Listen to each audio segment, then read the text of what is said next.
So let me start today. Number one, and I was thinking about this on the way down here. You know, today's Veterans Day. Yesterday we observed it in this country, but really it's today. And I was thinking first, if any of your parents, brothers, sisters, grandparents are veterans, thank them for their service. I was thinking about the veterans in my own family, and I'm one of the. There's very few people that can say this. I had 3 grandparents fighting in World War II. Okay, I had 2 grandfathers that were both U.S. Army fighting in Europe, and I had a grandmother that is originally from Birmingham, England, and she was a member of His Majesty's Armed Forces over there, and she was a soldier during World War II. And I was thinking about that drive. I live up in Madison. I was driving down here, and I was thinking, what was that really about? And you know, most people, when they think about World War II, they immediately go to Hitler. They immediately go to the concentration, and all that's part of it. What was it really about? And it was really about freedom. If you think about it, the whole war was about freedom. And that's really the central idea of what Douglas was talking about just a few minutes ago, behind pricing and the division of labor, comparative advantage. You have to have freedom to do all of that.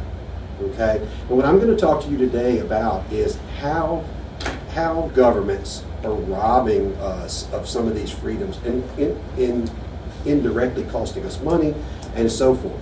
So let's start with, who wants to answer a question? Anybody? You? What's your definition of freedom? Just our freedom or any kind? Just freedom. Okay, just freedom. That is very broad. Having the this is hard. Okay. It is hard, which is why I'm making you do it. When you argue with people, when you leave this building, you've got to be able to do this. Having no constraints brought upon you by the government or other people. Right. For your right to do the power to write, essentially the whatever power you or right want. to act, speak, believe what you want, okay, without any coercion, basically. Who else wants to answer your question? Come on, somebody. Yeah, you.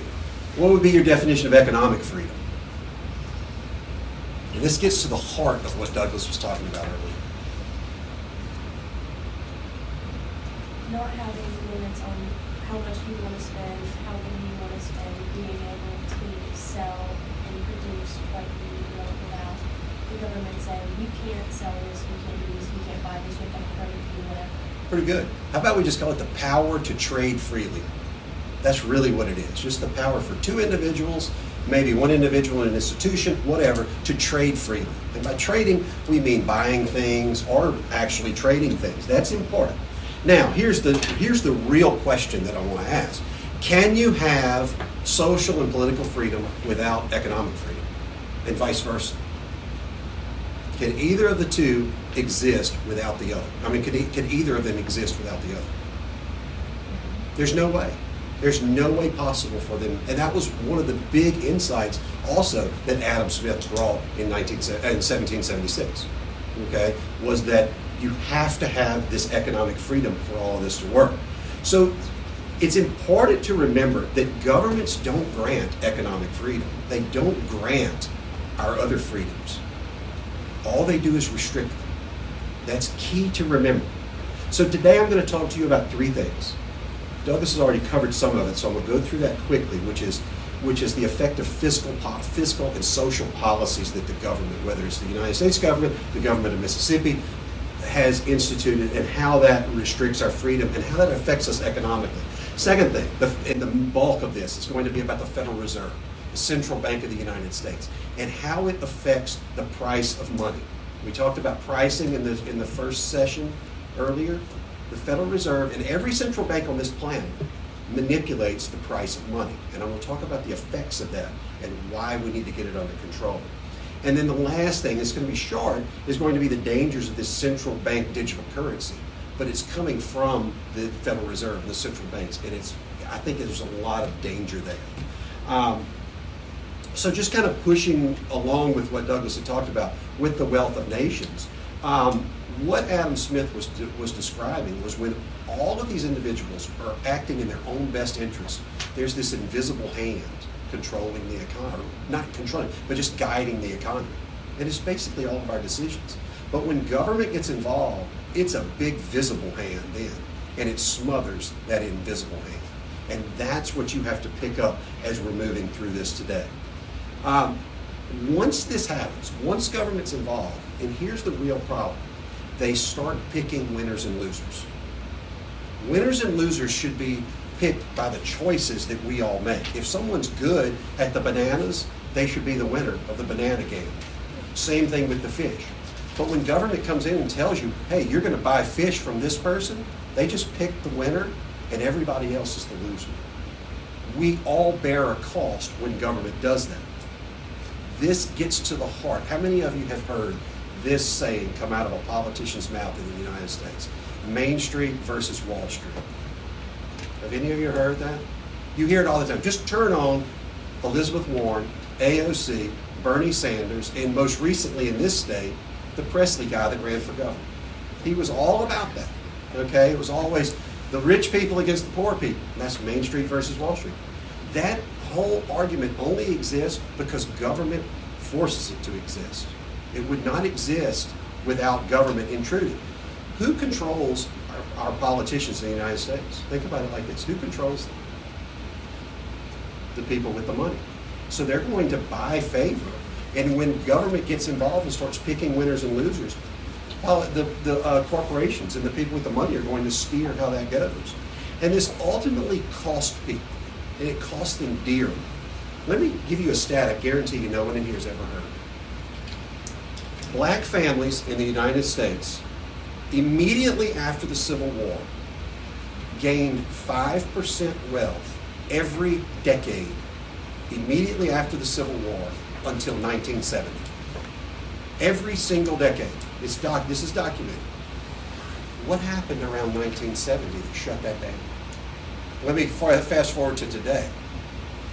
We are now, 53 years since 1970? The gap between Caucasian Americans or white Americans and black Americans is the same as it was in 1968. It's not the same as it was at the end of the Civil War when when all these black Americans were coming out of slavery and had nothing. They had nothing. But by 1970, they had made all these gains. No other demographic in the country made 5% gains per decade. None, not even close. Why did it stop in 1970?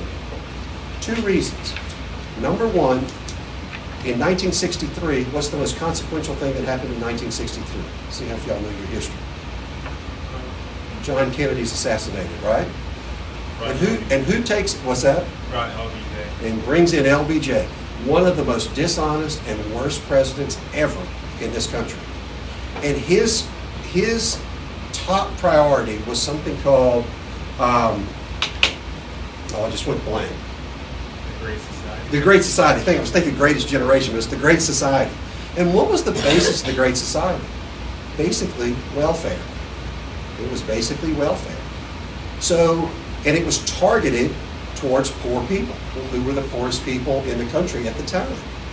Not completely black Americans, but a large portion of black America was still classified in that poor category.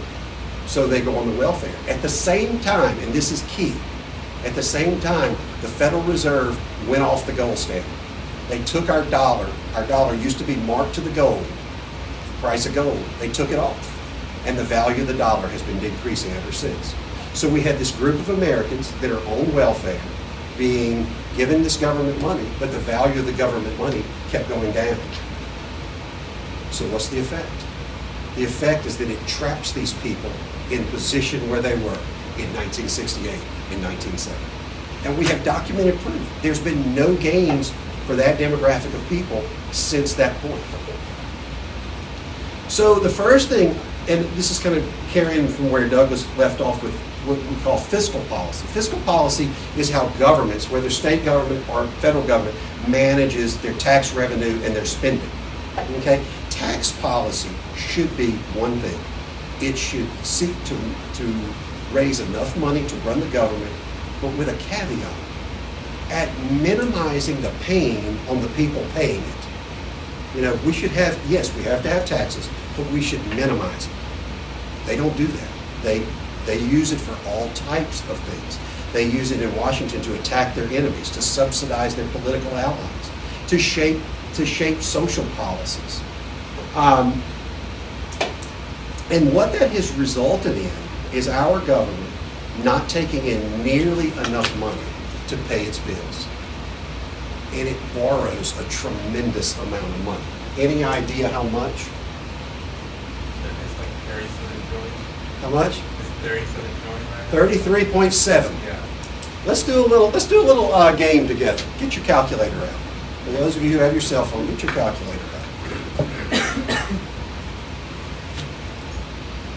So let's imagine that I gave you an unlimited stack of $1 bills. Okay, I want you to understand what the purpose of this is to understand how big 33 trillion really is, because most people can't understand it. So I give you an unlimited stack of $1 bills, and I tell you, every second, starting right now, you're going to stack a $1 bill, every second. The ultimate question is, how long will it take you to stack up 33.7 trillion? Okay? Every second. So let's start with $1 million. I want you to do this. Type in $1 million in your calculator. And I want you to divide it by 60. Divide it by 60. And that's the number of minutes it would take you to do it. Divide it by 60 again. That's the number of hours it would take you to stack up 1 million $1 bills. Now divide it by 24. That should be the number of days. This should be what you have, right? So it would take you nonstop 11.57 days to stack up $1 million $1 bills. How about $1 billion? You don't have to do this one. I'm going to give you the answer. How about $1 billion? 574 days, or 31.71 years. Now, most people, when they think of $1 million to $1 billion, they don't think there's much difference. That's a huge difference. Okay? That's a huge difference. We're not done. How about $1 trillion? 11,574 days, or 31,709 years. That's just $1 trillion. Remember, our current debt is 33.7 trillion. In 10 years, they're projecting it to be right on top of 50 trillion. The days are irrelevant at this point. It's only about years. It would take you 1 million years to stack up 33 trillion $1 bills. You think we're in a little trouble debt-wise? We've never seen this much debt on the planet, and I could do that with every country on the planet. Okay? We're in real debt. Now, why does that matter? And this is where we start talking about point number 2, the Federal Reserve. The Federal Reserve has enabled our governments, both the state of Mississippi, every other state in the country, and the federal government, to do this. Now, state people will tell you, the state elected officials will say, we have to have a balanced budget. That's true, but if they divert money around in certain ways, they still borrow money. Okay, the state of Mississippi has plenty of debt. Each municipality in the state has plenty of debt. Okay, this has all been enabled by the Federal Reserve, which is the central bank of the United States. They are the ones that control the amount of money in circulation. Now, here's another stat that should scare the hell out of you. It scares me every time I think about it. 80% of all dollars in circulation right now have been created since 2020. 80%. That means we have increased the supply of money by 80% just since COVID. Okay, and remember, COVID didn't really start until April of that year in the United States. So really it hasn't even been a full, that would have been a full year. This affects everything. Everything Douglas just talked about, pricing, division of labor, comparative advantage, this affects all of that. Why? Because the supply of money affects interest rates, and that's the key to everything. What are interest rates? If you had to define, you're a finance major, if you had to define interest rates, what would you say? It's an increase of interest rates is the increase of cost of selling when you owe someone. Yeah, don't make it too complicated. Interest rates are just the price of money. You know, you go into a bank and borrow money, they loan you the money, they're going to charge you an interest rate. That's the price of borrowing that money. Okay? And when you have one entity on the planet borrowing 33 trillion, that's going to change interest rates dramatically. Okay? That doesn't include what we all have borrowed. That doesn't include what all the businesses have borrowed. Okay? So this affects all of this. The leading problem with this so far, and we're all living it right now, I guarantee you your parents have complained about this, is inflation. How many of you have heard, and you don't have to raise your hand, how many of you have heard your parents complaining about the cost of groceries? Okay. I'm complaining. Yeah, you're complaining. That's right. That's right. And I'm going to get back to that in just a minute, but it's a huge issue. We were talking about prices earlier. And listen to this quote. And I think this is another person you should put down in your list of people to read. And he's 94 years old. His name's Thomas Sowell. Okay, Thomas Sowell was a Marxist before he was a free market economist. Okay, and he's one of the most brilliant people in economics today. Here's what he says about prices. Prices are important not because money is considered paramount, but because prices are a fast and effective conveyor of information through a vast society in which fragmented knowledge must be coordinated. Basically, prices coordinate all of our knowledge, is what he's saying. And it's vital for an economy to work like that.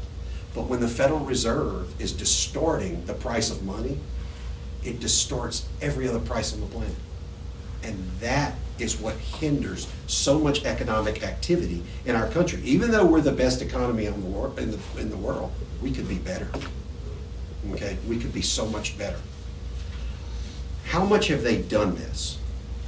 If you took the value of $1 in 1800 and you looked at the value today, anybody's guess is what it would be worth today? 4 cents. The value of the dollar from 1800 to today is worth 4 cents. Since 1913, when the Federal Reserve was founded, the value of the dollar has changed dramatically. In 1913, you could buy 70 pounds of potatoes for $1. 70 pounds. Preparing for this yesterday, I got on Kroger's website and looked up what a pound of potatoes is today. It's $1. So in 1913, when the Federal Reserve took over, you could buy a pound of potatoes, 70 pounds of potatoes for $1. Today, you can buy 1 pound for $1. You think that hurts people? It hurts people tremendously. Okay? And it hurts everything we stand for. Warren Buffett. Anybody know who Warren Buffett is? You better. Everybody else, I don't know if everybody else does. Warren Buffett's probably one of the best investors ever lived. He says this. He says, interest rates are to asset prices what gravity is to an apple. Okay? When there are low interest rates, there's very low gravitational pull on asset prices. Why does this matter? Because what we've seen over the last 15 years before the current year, we've seen the price of everything rise, especially the price of homes, the price of cars, the price of a college education. All of that's risen. Why? Because the Federal Reserve distorted the price of money, pulling down interest rates, and it pushed the value of all of that up. And that, of course, robs you, the young. Does it affect me? Yes. Does it affect Douglas? Yes. Does it affect Cade? Yes. But we're older. We can absorb, and we're more established than you guys. Doesn't mean we're better. We're just at a different point in life. We have assets that allow us to shelter ourselves from some of this pain. We can absorb it. You guys can't yet. Hopefully one day you will. You have to keep that in mind. So how does this, I'm going to tick off a couple of issues that the distortion of money affects. Like I just said, younger Americans, okay? It also affects the wealth gap. You hear a lot of this from politicians. Again, you heard a lot of it from Presley in the gubernatorial campaign with Reeves. You heard a lot about this. It was really pushed through the hospital system. But this is what he was talking about. What's causing the growing wealth gap? Simply interest rates. Holding those interest rates down for so long, all of our stocks went up. But if you just had a job, your salary didn't go up with it. Okay? That's a huge issue. Inflation, we've talked about this. Think about just a simple example of how bad inflation's gotten. A family of four can no longer, and Douglas talked about McDonald's or a chicken sandwich earlier. A family of four now to go to Chick-fil-A or to McDonald's is almost $50. That's outrageous for basically for garbage. Okay? I mean, it's not like it's quality food, all right? $50 for a family of four to do that. That's inflation. And here's what inflation is. And anytime anybody argues with you, here's what you tell them. Inflation is a tax without representation. Completely. It is a tax without representation. No one ever votes for inflation. No one. But that's what it is. Okay? And we don't pay it directly to the government, but we pay it through our prices. The effect on people. As they've just started interest rates, it has affected people. So your student loans. We've seen people, and this is affecting you, but we saw people for 20 years in this country take on almost unlimited amounts of student loans. Okay, I'm a professor. I see this all the time. I try to tell my students don't do this. I can't tell you the number of students that I've seen through the years at 2 different universities to get a $35,000, $40,000 degree, graduate with $200,000 in student loans. Now, why would they do that? Well, because they weren't thinking up front. The interest rates were cheap. Who cares? Well, eventually you have to pay this back. Okay, so what were they doing with it? If we were only charging them, a total of $35,000 or $40,000, they've been living off of it. They've been taking the student loans, buying cars, buying top level apartments and these type of things. It's created such a huge problem on college campuses. Car loans. The price of cars have gone up astronomically. Here's another stat for you. 20% of all car loans right now in this country are the monthly payments are over $1,000. 20%. Never before have we ever seen anything like this. Not even close.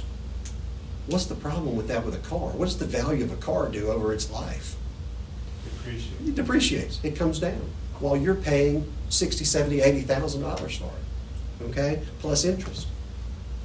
It's also allowed the government to force the ridiculousness of electric vehicles on us. And if that offends anybody, I'm sorry. But it's completely ridiculous. And I'm going to give you a little number that proves it's ridiculous. How much is a Tesla? Does anybody know? The cheapest was like $45,000. Yeah, 45 up to about 80, something like that. How much do you think it costs to run a Tesla? To the equivalent to a gallon of gas. Every owner will tell you, oh, it's cheap. I just a couple of dollars a night or a couple of dollars every so often to charge it up. But what they don't take into account is all the subsidies they're getting from the government. Well, the government was only allowed to give them the subsidies because they could borrow the money cheaply. Here's the equivalent, $17.33. Study came out 2 weeks ago. So for an electric car, the equivalent to a gallon of gas is $17.33. That would have been completely impossible had the price of money been normal and been what it should have been. Because those of us that buy bonds, which is how the government raises its money, how it borrows money, at some point, if the interest rate had been correct, bond markets would have told the government enough of this insanity. How do we know this? Because they're telling them right now. They're telling them right now, enough of this insanity. You've got to stop it. Okay? But they let them do it for 15 years because interest rates were so low. There's also an effect on mortgages. In 2020, all you had to make was $60,000 in this country to qualify for a mortgage. Today, less than 2 years later, you have to make $111,000. Why? Because the price of homes have gone up so much. Okay? The price of homes have gone up so much. The average interest rate is now 7.95%. My interest rate on my mortgage in my house, 2.75%. And here's the other problem. Since they've started all that, do you think my wife and I are going to sell our home? No way. You'd have to beat us out of there to get that, because if I sell that home, I have to buy another one at 7.95%. That's going to change the supply of homes, and therefore distort their prices even higher. All again because the Fed held interest rates low for so long. It also drove up the cost of rental properties. There are some people right now, we have students all the time that graduate from MC that want to go to Nashville. That's the hot place right now. And I lived up there, my wife and I lived up there for a decade before we moved here. In Nashville, for people graduating from college, if you're going to go up there, be prepared to pay 40% of your income in rent. 40% of your income. Why? Because interest rates have pushed the value of all that real estate up so high that that's what the landlords can charge. There's also an effect on business. Businesses over the last 15 years have taken on a huge amount of debt. Okay? Why does that matter? We've got two speakers this afternoon. They're going to talk to you about opportunities in Mississippi. For any opportunity to work well in a state, you have to have business cooperation. They have to be part of it. They're going to be constrained for the next 10 years in what some businesses can do because they're already so much in debt. Okay? And the Federal Reserve created an incentive for them to get in debt. It wasn't like they just did it. There was an incentive for them to do it. I'm not saying in any way it was the wrong move. It was the right move under those conditions, but those conditions should have never existed. So moving forward, not just in Mississippi, but all over this country, we're going to have a problem getting things done that we want to get done because our corporations are going to be so constrained by their debt loads. And it's going to take a while to unwind that. One thing that it is affected is the comparative advantage that Douglas talked about earlier with these businesses. Businesses have huge comparative advantages. But when you distort the cost of money, it distorts all of that. And what we've seen businesses do, and this is so dangerous to an economy, large businesses about a decade ago quit growing what we call organically. Meaning, I want for a healthy business, I want to see a business getting new customers and existing customers to spend more money because they're earning them. Instead of doing that, big businesses just started buying other businesses. They started growing the size of their business by buying another business. Okay? That's not healthy economic growth. That's just growth of that one business. And we've seen that for over a decade, again, because of the distortion of money. We've also seen the Federal Reserve, because of this cheap money, they have bailed out their friends on Wall Street 4 times. 4 times. Now you think, oh, that might not be a big deal. It's a huge deal. In capitalism, it's more important for businesses to fail than succeed. Way more important. Why? We need to know what works and we need to know what doesn't work. And by we, I mean investors. Investors need to know where to put their money. But when you distort that money and you let these companies that should die just go on and on and on, almost like zombies. In fact, some people call them zombie companies. They're keeping capital that could be reallocated to a healthier part of the economy, and that constrains the economy. That goes on in Mississippi a lot. When these guys talk this afternoon, you're going to hear parts of that. When we talk about the certificate of needs laws, they're the most ridiculous thing ever invented. It basically lets hospitals say, I'm not going to let another hospital in here because I don't want to compete against them. Okay? It's preposterous, but we have them. We need, and one of the Brandon Presley's big deals in his campaign was these hospitals are going to fail. Why are they failing? Okay? Why are they failing? If you look at their financials, they're poorly run. Now, it's a lot more complicated than that. But again, the distortion of money is contributing to that. We need to be able to reallocate that. And maybe we need to have a focus, and this is just kind of a hypothetical, but instead of having all these little community hospitals all over the state, perhaps we'd be better off with strong regional hospitals that are in driving distance of some of these communities. Okay? But you can't have that with certificate of need laws, and you can't have that with a mismanagement of allocated capital. Okay? All of this ties together. We call that process, the failure and recreation, we call that creative destruction. Here's the bottom line, okay? Here's the bottom line on the Federal Reserve. All the problems that the Fed has created a ton, they're always difficult on lower and middle class Americans, and so is the solution. Look at it right now. They've created this huge problem of inflation. That's a problem on the front end because we're paying more for what we're buying. What's the cure for inflation? Crush the economy. And that's what they're in the process of doing right now. Now, who do you think that hurts? That hurts the guy getting laid off, losing his job, losing his house. Okay? Again, hurting the lower and middle classes. Now, let's talk about central bank digital currencies for a second. Who knows what Bitcoin is? What is it? It's a decentralized digital currency. Can you hold one in your hand? No, sir. It's They are completely digital, just what they say.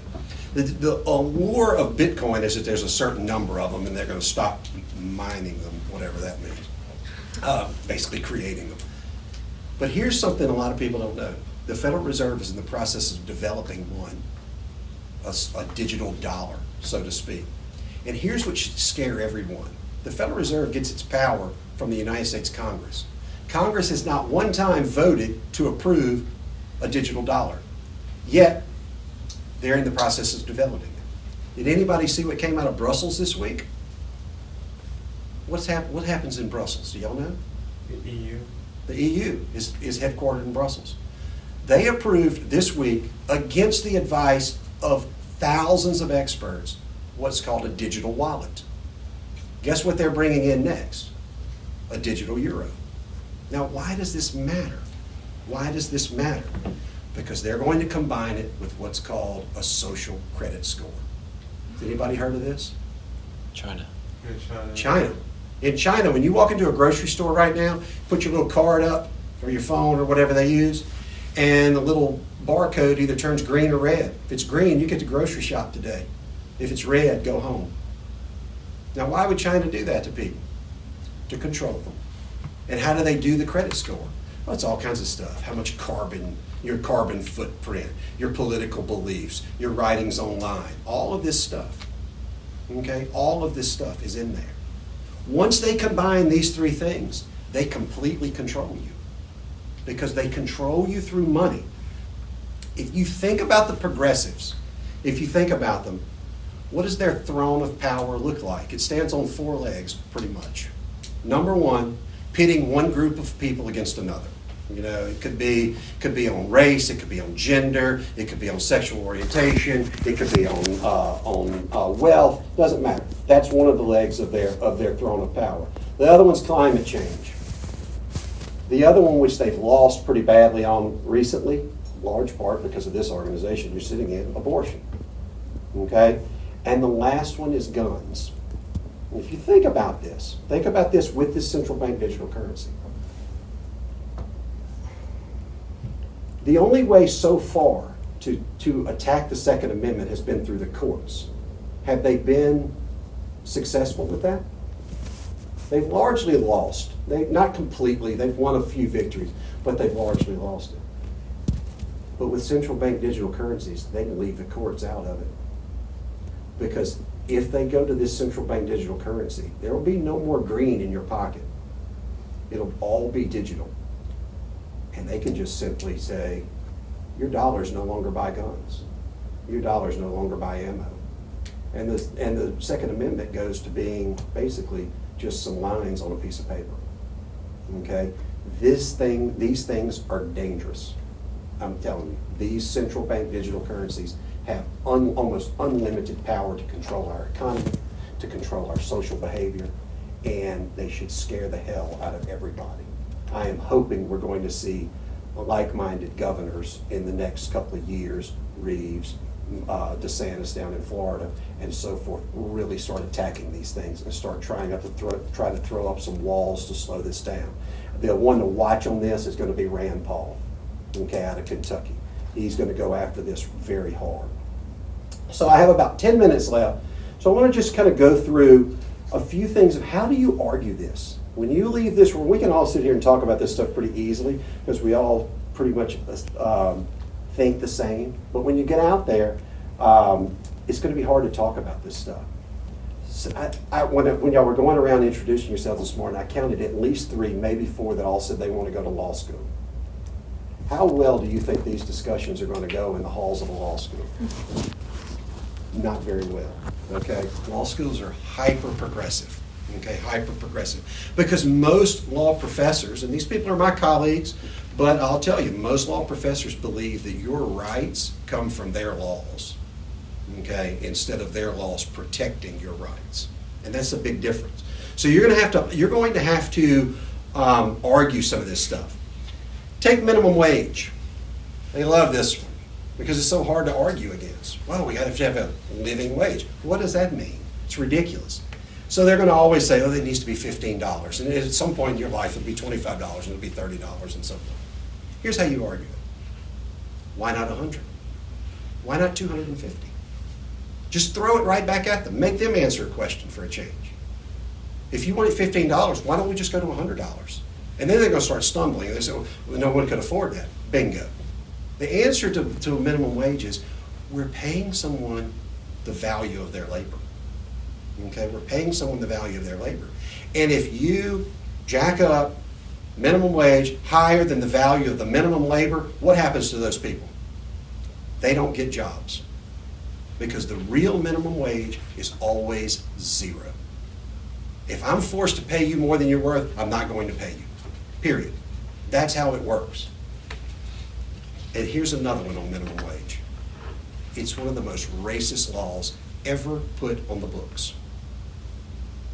And you say that to them, and then they really start stumbling. You have to learn how to argue these points. Okay? Jobs. If you listen again to the politicians that I mentioned earlier in this speech, the Bernie Sanders, the AOCs, the Elizabeth Warrens, they make jobs sound like some kind of form of exploitation, okay?